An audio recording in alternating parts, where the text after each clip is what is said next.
Engineering university girls school and কলেজের নবম ও দশম শ্রেণীর ব্যবসায় শিক্ষা শাখার প্রিয় শিক্ষার্থীরা, আমাদের ধারাবাহিক অনলাইন ক্লাসে নবম অধ্যায়ের অর্থাৎ রেওয়াবিন অধ্যায়ের আজকে শেষ ক্লাসটি করব।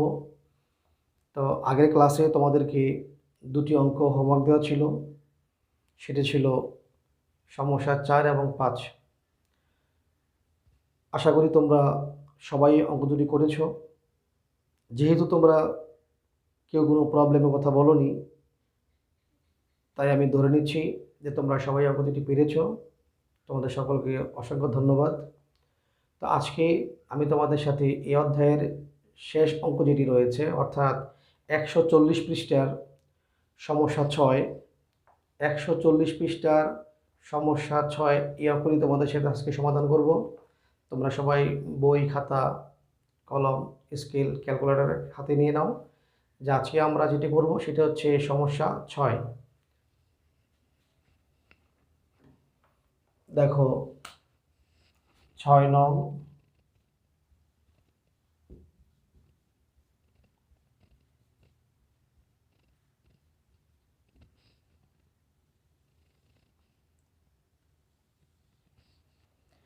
তো আমরা আজকে 6 নং প্রশ্নের উত্তর করব। দেখো 6 নং প্রশ্নের উত্তরে কতে বলা আছে, সমন্বিত ক্রয়ের পরিমাণ নির্ণয় করো। সমন্বিত ক্রয়ের পরিমাণ নির্ণয় করো।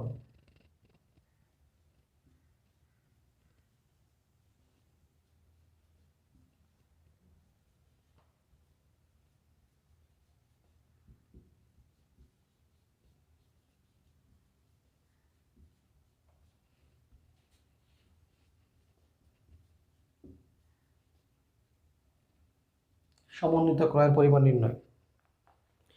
সমন্বিত ক্রয় বলতে আসলে আমরা কি বুঝি? সমন্বিত ক্রয় বলতে হচ্ছে, শব্দটা থেকে কিছু বোঝা যাচ্ছে যে সমন্বয় করা, মানে অ্যাডজাস্ট করা। সমন্বিত ক্রয় একটি সূত্রের মাধ্যমে নির্ণয় করা হয়। সেটি হচ্ছে যে যে পরিমাণ পণ্য অ্যাকচুয়ালি আমরা বিক্রয় করেছি, যে পরিমাণ পণ্য অ্যাকচুয়ালি বিক্রয় করা হয়েছে, ঠিক ওই পরিমাণ পণ্যকে বের করে আনা, সেটি হচ্ছে সমন্বিত ক্রয়। অর্থাৎ এটি নির্ণয়ের সূত্রটি এরকম ছিল যে প্রারম্ভিক মজুত পণ্য যোগ নিট ক্রয়। প্রারম্ভিক মজুত পণ্য যোগ নিট ক্রয় এ দ্বারা বোঝায় যে তোমার কাছে আগে থেকে কতগুলো পণ্য তোমার হাতে ছিল, প্রারম্ভিক মজুত ছিল, মানে বিগত বছরের সমাপনী মজুত, যেটা বিগত বছর বিক্রি করার পর কারবারের মধ্যে রয়েছে। আর এবছর কী পরিমাণ পণ্য আমি ক্রয় করেছি এবং ক্রয়কৃত পণ্য থেকে যদি কোনো পণ্য ফেরত দিয়ে থাকি, তাহলে নিট কী পরিমাণ পণ্য ক্রয় করেছি। এই দুটি পণ্যের সমন্বয়ে যে পণ্যের পরিমাণ নির্ণয় করা হয়, অর্থাৎ প্রারম্ভিক মজুত পণ্য যোগ নিট ক্রয়, এতে করে যে পণ্যের পরিমাণ বের হয় এটাকে বলা হয় বিক্রয়যোগ্য পণ্য। এটাকে বলা হয় বিক্রয়যোগ্য পণ্য, অর্থাৎ এটুকু পণ্য বিক্রি করার মতো কারবারে অ্যাভেলেবেল ছিল। সেই বিক্রয়যোগ্য পণ্য থেকে যে পরিমাণ পণ্য কারবার বিক্রয় করতে পারেনি, যেটাকে আমরা বলি আনসোল্ড গুডস, অর্থাৎ অবিক্রিত পণ্য, সেই অবিক্রিত পণ্য বাদ দেওয়ার পরে যে পরিমাণ পণ্য বের হলো সেটা হচ্ছে বিক্রয়কৃত পণ্য, অর্থাৎ যে পণ্য বিক্রি হয়েছে সেই পরিমাণ পণ্য নির্ণয় করা। আর এটা কি বলা হয়? সমন্বিত ক্রয়। তাই সমন্বিত ক্রয়ের সূত্রটা দাঁড়ালো এরকম যে সমন্বিত ক্রয় সূত্রটি হচ্ছে প্রারম্ভিক মজুত পণ্য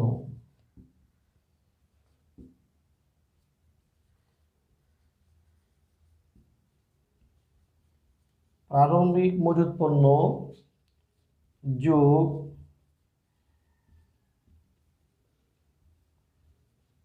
নিট ক্রয় মাইনাস সমাপনী মজুত পণ্য। এটি হচ্ছে সমন্বিত ক্রয়ের সূত্র। তো এখানে নিট ক্রয় বলতে যেটাকে বোঝানো হয়, যদি ক্রয়কৃত পণ্য থেকে কোনো পণ্য ফেরত দেওয়া হয়ে থাকে, অর্থাৎ যে পণ্য আমি ক্রয় করেছিলাম বিক্রয়ের উদ্দেশ্যে, সেটা বিক্রি না করে পণ্যের যে কোনো ত্রুটির কারণে এটা ফেরত দিয়ে ফেলেছি, এটা আমার ক্রয়ের মধ্যে নেই, এটাকে বলা হয় ক্রয় ফেরত বা বই ফেরত। এটা বাদ দেওয়ার পরে যে ক্রয় থাকে তার নাম হচ্ছে নিট ক্রয়। তো নিট ক্রয় যোগ প্রারম্ভিক মজুত পণ্য, আমি বলছি এই দুইটার সমন্বয় হচ্ছে বিক্রয়যোগ্য পণ্য। বিক্রয়যোগ্য পণ্য থেকে যে পরিমাণ পণ্য বিক্রি করতে পারিনি সেটাকে যদি আমরা বাদ দিয়ে দেই, তাহলে যে পরিমাণ পণ্য রইল সেটা হলো বিক্রয়কৃত পণ্য বা যে পণ্য বিক্রি হয়েছে, আর এটাকেই বলা হয় সমন্বিত ক্রয়। তাহলে সমন্বিত ক্রয় সূত্রটি দাঁড়ালো যে সমন্বিত ক্রয় সমান প্রারম্ভিক মজুত পণ্য যোগ নিট ক্রয়। তাহলে এখানে দেখো এই অঙ্কে আমাদের এখানে প্রারম্ভিক মজুত পণ্য ছিল 30,000 টাকা। প্রারম্ভিক মজুত পণ্যের পরিমাণ 30,000 টাকা প্লাস আমরা নিট ক্রয় বের করার জন্য এখানে একটা ফার্স্ট ব্র্যাকেট ব্যবহার করব, এই জন্য যে এখানে একটা নিট ক্রয় বের করার বিষয় রয়েছে। ক্রয় আছে 2,54,000 টাকা, সেখান থেকে ক্রয় ফেরত দেখো লেখা আছে বহি ফেরত, মানে হচ্ছে ক্রয় ফেরত। যে পণ্য ফেরত দেওয়া হয়, বাইরে ফেরত দেওয়া হয়, সেটা হলো বহি ফেরত, যার পরিমাণ 3,500 টাকা। 3,500 টাকা ক্রয় ফেরত পেলাম, 3,500 টাকা। এটি হচ্ছে ক্রয় ফেরত বাদ সমাপনী মজুদ। সমাপনী মজুদের পরিমাণ রয়েছে 15,500 টাকা।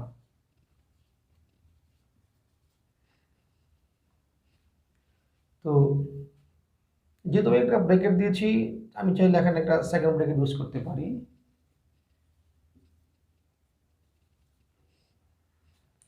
তাহলে ঘটনাটা কি দাঁড়ালো দেখো, আর সেকেন্ড ব্র্যাকেট ইউজ করা এখানে জরুরি নয়। সেকেন্ড ব্র্যাকেট না ইউজ করে আমরা কাজটা করতে পারি, অর্থাৎ আমার প্লাস মাইনাসে কোনো চিহ্নে কোনো হেরফের না হলেই হলো, তাহলেই আমরা কাজটা করে ফেলতে পারি। যেহেতু সেকেন্ড ব্র্যাকেট তোমাদের জন্য হয়তো প্রবলেম তৈরি করতে পারে, আমি এটা কি ওমিট করে দিচ্ছি। তাহলে 30,000 টাকা হলো আমাদের প্রারম্ভিক মজুত পণ্য প্লাস আমরা যদি এটাকে মাইনাস করি 2,54,000 মাইনাস 3,500, তাহলে 2,50,500। 2,50,500 মাইনাস 15,500,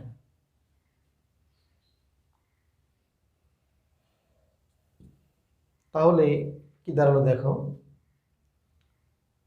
30,000 প্লাস 2,50,500 মাইনাস 15,500, তাহলে থাকে 2,35,000। আমরা যদি দুটো যোগ করে দিই তাহলে 2,65,000 টাকা। এ হচ্ছে আমাদের সমন্বিত ক্রয়। তাহলে আমরা সমন্বিত ক্রয় পেয়ে গেলাম 2,65,000 টাকা। তাহলে এই সূত্রটা আমি আবার বলছি তোমাদেরকে, প্রারম্ভিক মজুত পণ্য যোগ নিট ক্রয়। যদি এখানে এই ক্রয় ফেরতটুকু না থাকে তাহলে শুধু ক্রয়টি হচ্ছে নিট ক্রয়। তাহলে প্রারম্ভিক মজুত পণ্য যোগ নিট ক্রয় মাইনাস সমাপনী মজুদ, তাহলে এই সূত্র দ্বারা যেটা বের হচ্ছে তার নাম হচ্ছে সমন্বিত ক্রয়। অর্থাৎ বিক্রয়কৃত পণ্যের পরিমাণ নির্ণয় করা, শুধু ক্রয়ের পণ্যের মূল্যটা বের করা, এখানে বিক্রিত পণ্যের ব্যয় নয়। বিক্রিত পণ্যের ব্যয় বলতে এর সাথে আনুষঙ্গিক প্রত্যক্ষ ব্যয় যোগ করলে হবে বিক্রিত পণ্যের ব্যয়। শুধু ক্রয়কৃত পণ্যের মূল্য বের করা, অর্থাৎ যে পরিমাণ পণ্য বিক্রি করেছি ওই পরিমাণ পণ্যের ক্রয় মূল্য কত তা নির্ণয় করাকে বলা হয় সমন্বিত ক্রয় নির্ণয় করা বা সমন্বিত ক্রয় বের করা। তা আমরা এখানে সমন্বিত ক্রয়ের পরিমাণ পেয়ে গেলাম 2,65,000 টাকা। এখন খ নাম্বারে আমাদেরকে বলেছে একটি রেওয়া মিল প্রস্তুত করো। এখন যদি আমরা রেওয়া মিল প্রস্তুত করি, আমরা এই তথ্যগুলো দিয়েও রেওয়া মিল তৈরি করতে পারি, আবার সমন্বিত ক্রয় দিয়েও আমরা রেওয়া মিল তৈরি করতে পারি। তো যেহেতু এখানে সমন্বিত ক্রয় তৈরি করার পর বা সমন্বিত ক্রয় ধরে রেওয়া মিল করা অথবা সমন্বিত ক্রয় না ধরে রেওয়া মিল করার কথা স্পষ্ট কোনো উল্লেখ করা নেই, তোমরা সরাসরি এই তথ্যগুলো দিয়েও রেওয়ামিল করতে পারো, সমন্বিত ক্রয় ধরে রেওয়ামিল করতে পারো, তোমার কাছে যেটা ইজি লাগে। আর যদি প্রশ্ন উল্লেখ করে দেয় সমন্বিত ক্রয় ধরে রেওয়ামিল তৈরি করো, তাহলে অবশ্যই তোমাকে সমন্বিত ক্রয় ধরে রেওয়ামিল তৈরি করতে হবে। আর যদি উল্লেখ করা না থাকে, তুমি তোমার পছন্দ মতো সমন্বিত ক্রয় ধরে করতে পারবে অথবা ক্রয় না ধরেও করতে পারবে।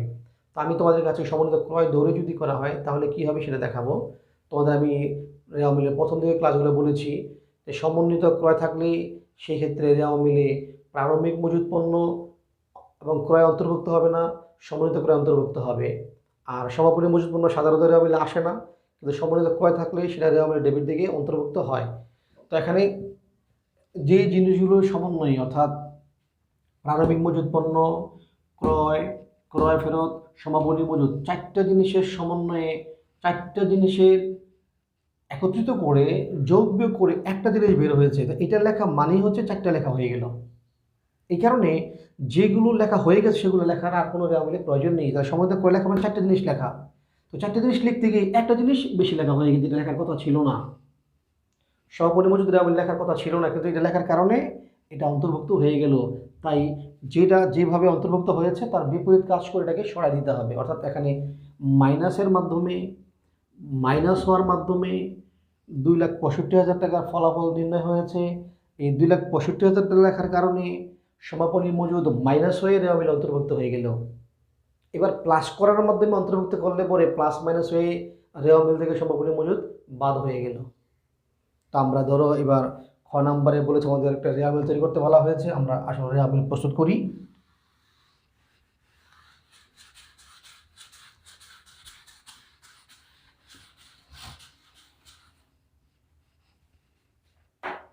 আমরা খ নাম্বারে করব রেওয়ামিল। এখানে ছিল যে দোয়েল এন্টারপ্রাইজের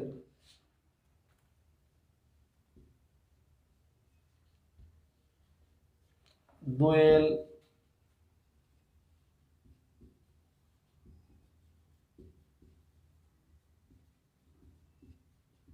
এন্টারপ্রাইজের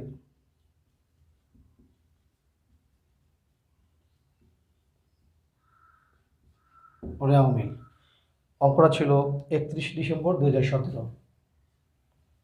31 ডিসেম্বর 2017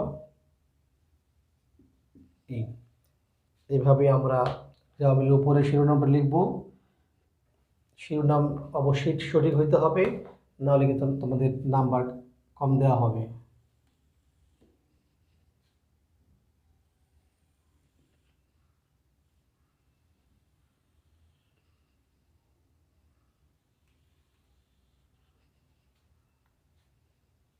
রেওয়ামিলের ঘর আমাদের 5 কলাম বিশিষ্ট ঘর হয়। আমাদের নিশ্চয় মনে আছে যে আমরা 5 কলাম বিশিষ্ট ঘর এঁকে নিব।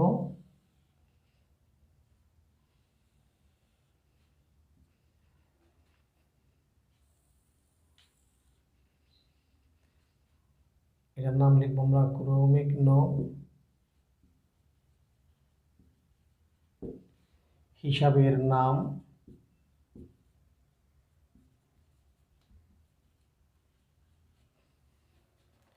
হিসাবের নাম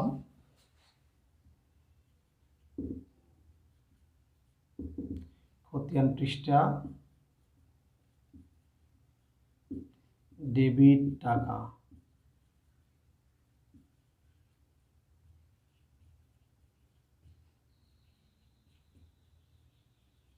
ক্রেডিট টাকা।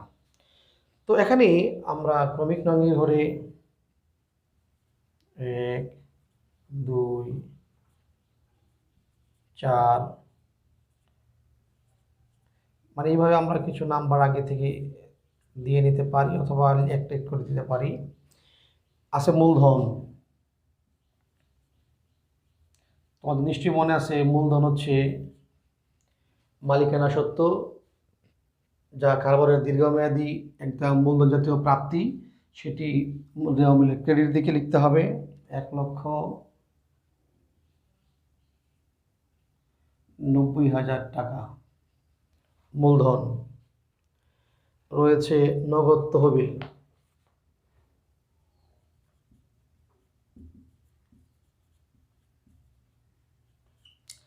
1,54,000 টাকা।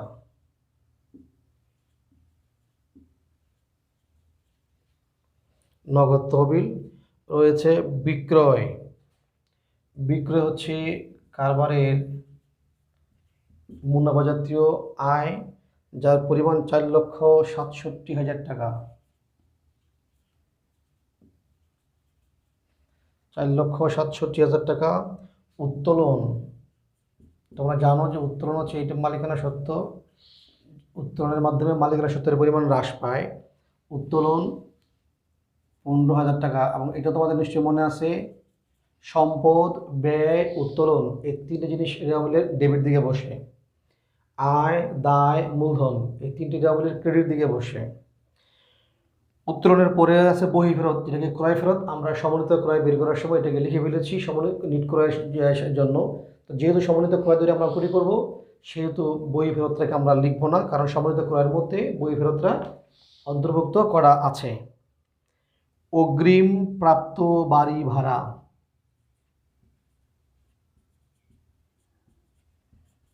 অগ্রিম প্রাপ্ত বাড়ি ভাড়া। অগ্রিম প্রাপ্ত বাড়ি ভাড়া যদি কোনো আয় অগ্রিম পাওয়া যায়, অর্থাৎ সেবা না দিয়ে যদি টাকা অগ্রিম পাওয়া যায়, তাহলে সেটি কারবারের জন্য দায় হয়ে যায়, মানে তখন সেবা প্রদানের সে বাধ্য হয়ে যায়। তো সেবা প্রদানের দায়বদ্ধতাকে দায় বলা হয়। তো যেহেতু এখানে আয়ের অগ্রিম হয়েছে, এটি কারবারের জন্য দায় হয়ে গেল। তো দায় হইলে দায় হচ্ছে ক্রেডিট। আয়, দায়, মূলধন এই তিনটি হচ্ছে ক্রেডিট। আয়, দায়, মূলধন এই তিনটি হলো ক্রেডিট। অগ্রিম বীমা। তোমরা খেয়াল রাখবে, বীমা হচ্ছে কারবারের জন্য একটি মুনাফা জাতীয় ব্যয়। মুনাফা জাতীয় ব্যয় হচ্ছে বীমা। তো যেহেতু খরচের অগ্রিম দেওয়া হয়েছে, আয়ের অগ্রিম হলে যেমন দায় হয়, ঠিক তেমনি সুবিধা ভোগ না করে যদি টাকা অগ্রিম দেওয়া হয় সুবিধা ভোগ করার জন্য, সেটা হচ্ছে ভবিষ্যতে সুবিধা ভোগ করব, সেটা হলো সম্পদ। তাহলে খরচের অগ্রিম হলো সম্পদ। তাহলে অগ্রিম বীমা যেহেতু সম্পদ, সম্পদ হইলে হয় ডেবিট। 9,500 টাকা ডেবিট। প্রারম্ভিক মজুত পণ্য, যেহেতু এটি সমন্বিত ক্রয়ের মধ্যে অন্তর্ভুক্ত হয়েছে, সেহেতু প্রারম্ভিক মজুত পণ্য রেওয়ামিলে আসবে না। কথাটা আবার বলছি, খেয়াল রাখবে। সমন্বিত ক্রয় ধরে অঙ্ক করা হলে প্রারম্ভিক মজুত পণ্য ক্রয় ফেরত রেওয়ামিলে অন্তর্ভুক্ত হবে না, সেহেতু সমন্বিত ক্রয় লিখব। আর সমাপনী মজুদ রেওয়ামিলে সাধারণত আসে না, কিন্তু সমন্বিত ক্রয় থাকলে রেওয়ামিলে ডেবিট দিকে আসবে। অতএব এখানে প্রারম্ভিক মজুত পণ্য লিখবো না, লিখবো আন্তঃফেরত। আন্তঃফেরত মানে হচ্ছে বিক্রয় ফেরত, অর্থাৎ বিক্রয়কৃত পণ্য যদি ফেরত আসে সেটাকে বলা হয় আন্তঃফেরত। তাহলে আন্তঃফেরত হচ্ছে এটি আয় হ্রাস ডেবিট দিকে বসবে, বিক্রয়ের বিপরীত দিকে বসবে। যেহেতু বিক্রয়কৃত পণ্য পরিমাণকে, মানে বিক্রয় আয়কে আন্তঃফেরত হ্রাস করবে, এটাকে আয় হ্রাস বলা হয়। সুতরাং আয়ের বিপরীত দিকে বসবে, ডেবিট দিকে, আন্তঃফেরত। রয়েছে বন্ধকি ঋণ।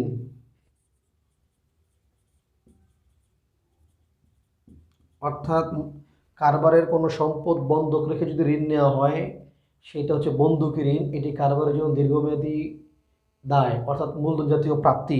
এটি কারবারের দায়, এটি বসবে ক্রেডিট দিকে।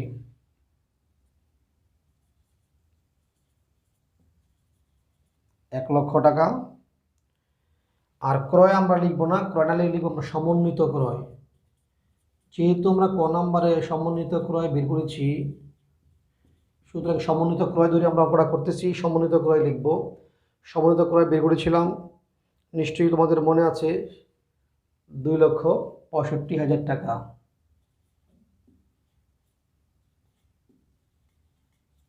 2,65,000 টাকা আমাদের সমন্বিত ক্রয় ছিল। এটি আমি রেওয়ামিলে লিখতে পেরেছি। বাকিটুকুন আমরা পরের পেজে লিখব। তোমরা সবাই পুরো ঘরটা করে নাও, আমি এইটুকু মুছে দেব, তোমরা খাতা আগে উঠিয়ে নাও।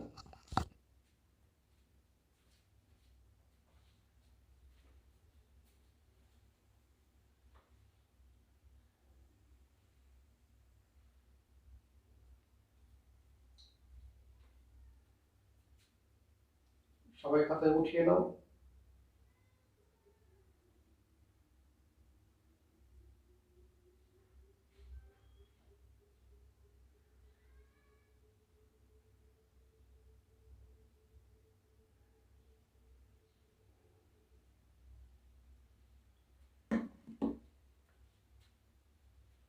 নিশ্চয়ই সবাই উঠিয়েছ।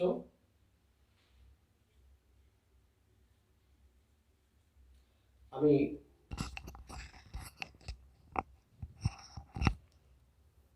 এটুকু মুছে দিচ্ছি, যেহেতু আমার ঘরে এখানে ধরবে না। তো তোমরা সবাই নিশ্চয়ই এটুকু উঠিয়েছো।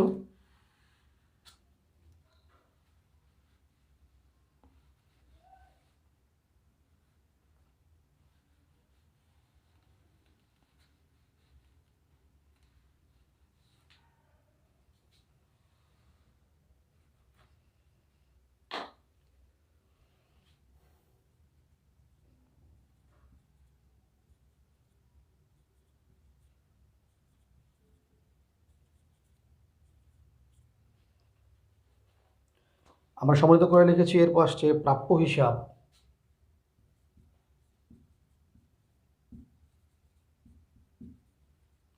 প্রাপ্য হিসাব সেটা যেহেতু চলতি সম্পদ, সম্পদ হলে ডেবিট দিকে লিখবো 3,62,000 টাকা। প্রাপ্য হিসাব রয়েছে ভবিষ্যৎ তহবিল। ভবিষ্যৎ অর্থাৎ কারবারের যে সমস্ত কর্মকর্তা কর্মচারী কাজ করে থাকে তাদের ভবিষ্যৎ বেনিফিটের জন্য যে তহবিল গঠন করা হয় সেটা হচ্ছে ভবিষ্যৎ তহবিল। এটি কারবারের জন্য একটি দায়, এটি ক্রেডিট দিকে বসবে। ভবিষ্যৎ তহবিল। আয়কর, আয়করকে বলা হয় এক মালিকানা কারবারের উত্তোলন, আর উত্তোলন হলে সেটা হয় ডেবিট। অর্থাৎ মালিকের ব্যক্তিগত আয়ের উপর যে কর দেওয়া হয় সেটা হচ্ছে আয়কর। তো সেই আয়কর যেহেতু উত্তোলন, সেটি বসবে ডেবিট দিকে 9,200 টাকা। বিলম্বিত বিজ্ঞাপন অর্থাৎ বিজ্ঞাপন খরচের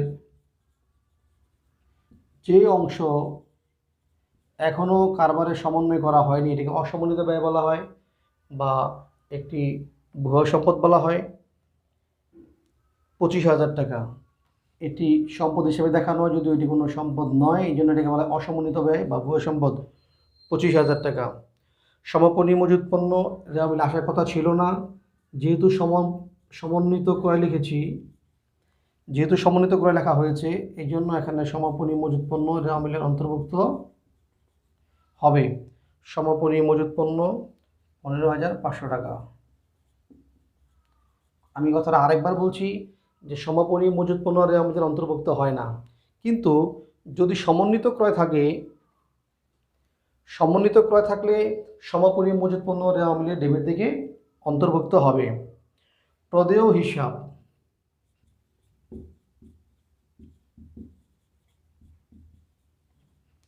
প্রদেয় হিসাব এটি হচ্ছে কারবারের জন্য দায়, অর্থাৎ ধারে পণ্য ক্রয়ের ফলে যে দায় সৃষ্টি হয় সেটি হচ্ছে প্রদেয় হিসাব।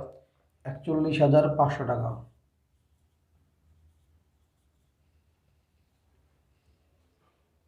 এই ছিল আমাদের রেওয়ামিল প্রস্তুতের তথ্য। তোমরা সবাই যোগ করে নেবে।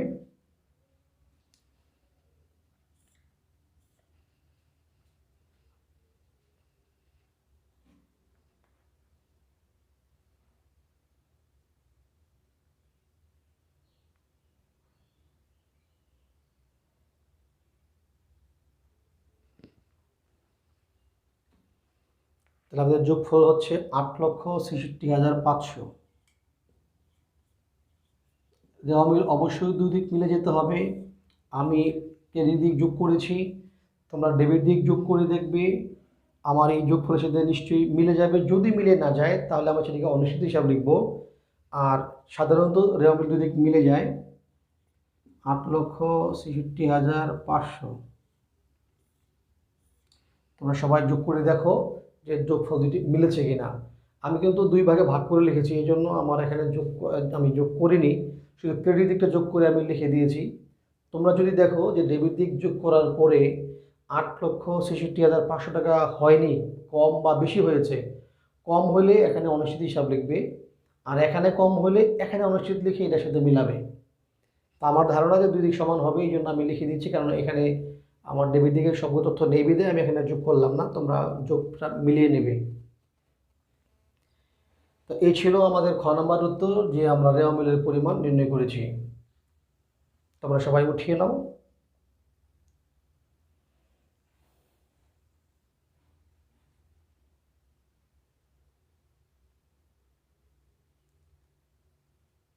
সবাই খাতায় উঠাও সবাই।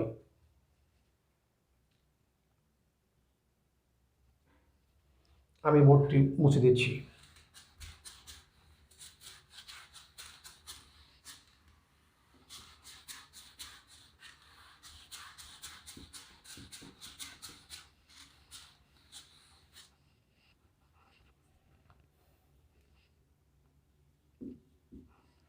ক নম্বরের প্রশ্ন ছিল যে দোয়েল এন্টারপ্রাইজের সমাপনী মালিকানা সত্ত্বের পরিমাণ নির্ণয় করো। সমাপনী মালিকানা সত্ত্ব নির্ণয় করো।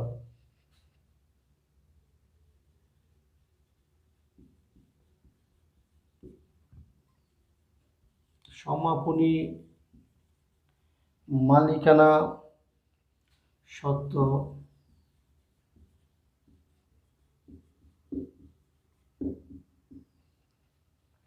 সমাপনী বলতে বছরের শেষ বোঝায়, অর্থাৎ বছরের শেষ তারিখে মালিকানা সত্ত্বের পরিমাণ নির্ণয় করতে বলা হয়েছে এখানে। তো মালিকানা সত্ত্বের নির্ণয়ের একদম সহজ কাজ, তোমরা সেই প্রথম অধ্যায় থেকে শিখে আসতেছো যে মালিকানা সত্ত্ব কীভাবে নির্ণয় করা হয়। ওনার্স ইকুইটি, ওনার্স ইকুইটির উপাদান হলো 4টি। সেটি হচ্ছে মূলধন, আয়, ব্যয়, উত্তোলন, অর্থাৎ সি প্লাস আর মাইনাস এক্সপেন্সেস মাইনাস উত্তোলন। তোমরা সেই প্রথম অধ্যায় হিসাব সমীকরণে শিখেছ যে মালিকানা সত্ত্ব হচ্ছে মূলধন যোগ হবে আয়সমূহ, বাদ যাবে ব্যয়, আর বাদ যাবে উত্তোলন। তা আমরা এখানে এই অঙ্কের আলোকে আমরা নির্ণয় করে নিই যে মালিকানা সত্ত্বের একটা ছক এঁকে নিই আমরা ছোট্ট করে।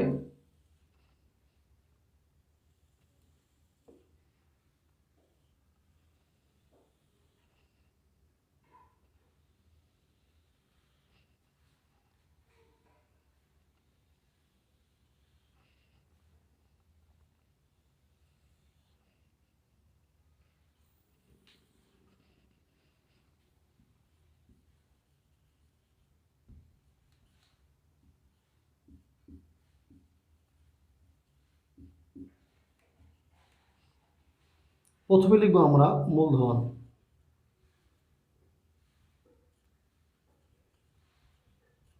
মূলধন তো মূলধন হচ্ছে এখানে 1,90,000 টাকা।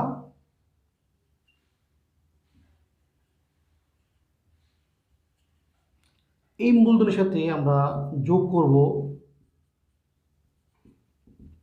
যোগ আয় সমূহ।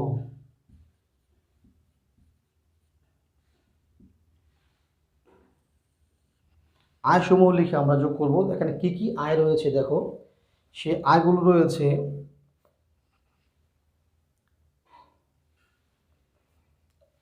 তিনটে টাকার ঘর দিলে হয়তো আমাদের কাজটা আরো সহজ হবে, সুন্দর হবে।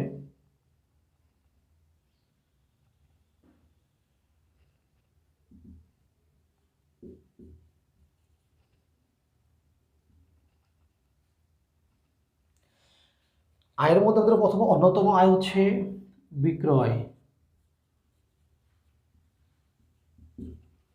বিক্রয় রয়েছে 4,67,000 টাকা, এটি একটি আমাদের অন্যতম প্রত্যক্ষ আয়। বিক্রয় থেকে আমরা বাদ দিব আন্তঃফেরত, অর্থাৎ আন্তঃফেরত মানে হচ্ছে বিক্রয় ফেরত, অর্থাৎ বিক্রিকৃত পণ্য যদি ফেরত আসে সেটাকে বলা আন্তঃফেরত। এখানে আন্তঃফেরত রয়েছে 11,000 টাকা।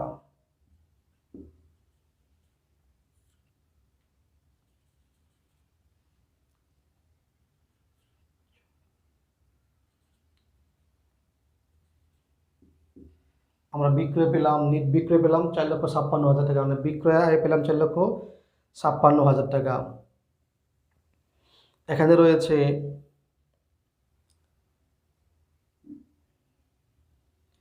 আমরা একটি আয় পেলাম, যেখানে আমাদের আয় হলো একটি, সেটি হচ্ছে বিক্রয়, উত্তোলন, বই ফেরত, অগ্রিম প্রাপ্ত ভাড়া, অগ্রিম বিমা, সমাপনী, প্রারম্ভিক মজুত, আন্তঃফেরত। তাহলে আর কোনো আয় নেই, একটি হচ্ছে আমাদের আয়। তো একটি আয় হলে আমি তোমাদের বলি, যদি একাধিক আয় থাকে তাহলে আর টাকার ঘর তিনটে লিখে আমরা এরকম যদি বিয়োগ করার বিষয় রয়েছে, বাকি আয়গুলো এখানে রেখে সবগুলো এখানে যোগ করব। যেহেতু এখানে একটি মাত্র আয়, তাহলে আমরা দুটি টাকার ঘর করলেও আমরা পারতাম। এই টাকার ঘর দুটি করলে পরে এই আয়টা আমরা এখানে যোগ করে দেব। যদি একটি আয় এখানে আসে, আমরা এই আয়টা এখানে নিয়ে যাব, নিয়ে মূলধনের সাথে যোগ করব। যোগ করলে পরে তোমরা যোগ করে দেখো কি দাঁড়ায়।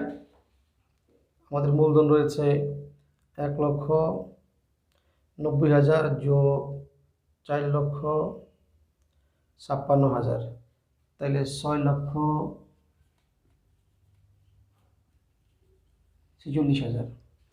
এখান থেকে আমরা বাদ দিব, বাদ ব্যয় সমূহ, ব্যয় এবং উত্তোলন।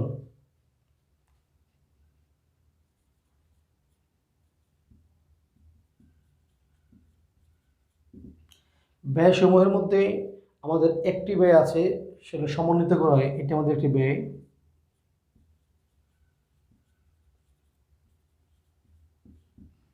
$2,65,000 টাকা।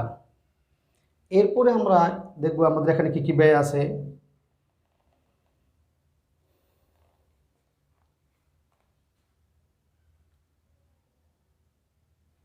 আমাদের আর কোনো ব্যয় নেই, একটি ব্যয়। আর আমরা বাদ দিব উত্তোলন।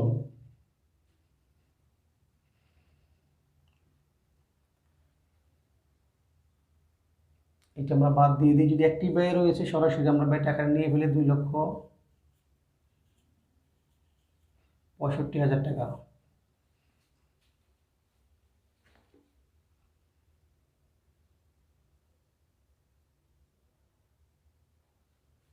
$3,00,000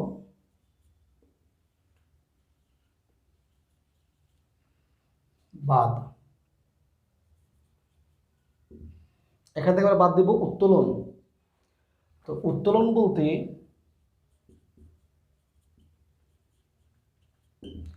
এখানে উত্তোলন বলতে রয়েছে, একটি উত্তোলন আছে 15,300 টাকা।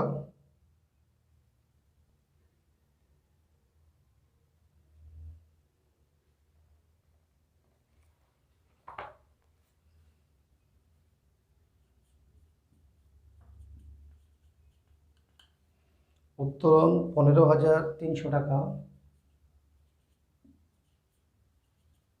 আর রয়েছে আয়কর। আয়কর এটিও একটি উত্তোলন, অর্থাৎ মালিকের ব্যক্তিগত খরচ যখন কারবার থেকে করা হয়, সেটিও কারবারের জন্য।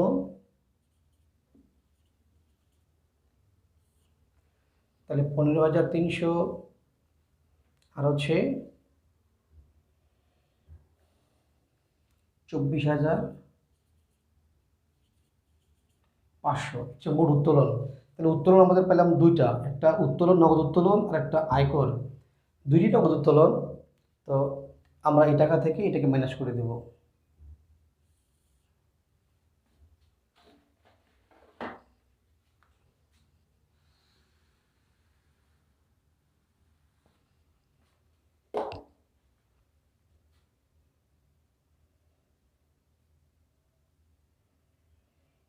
তাহলে 3,56,500।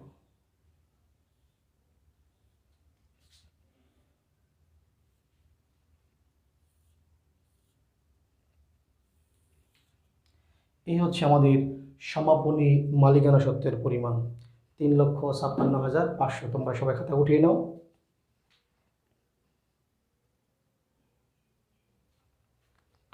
আমি সূত্রটা আরেকবার বলছি, যদিও আমাদের এখানে ঘরগুলো তোমাদের দেখতে হয়তো একটু প্রবলেম হতে পারে। 3টি ঘর দিয়েছি আমি।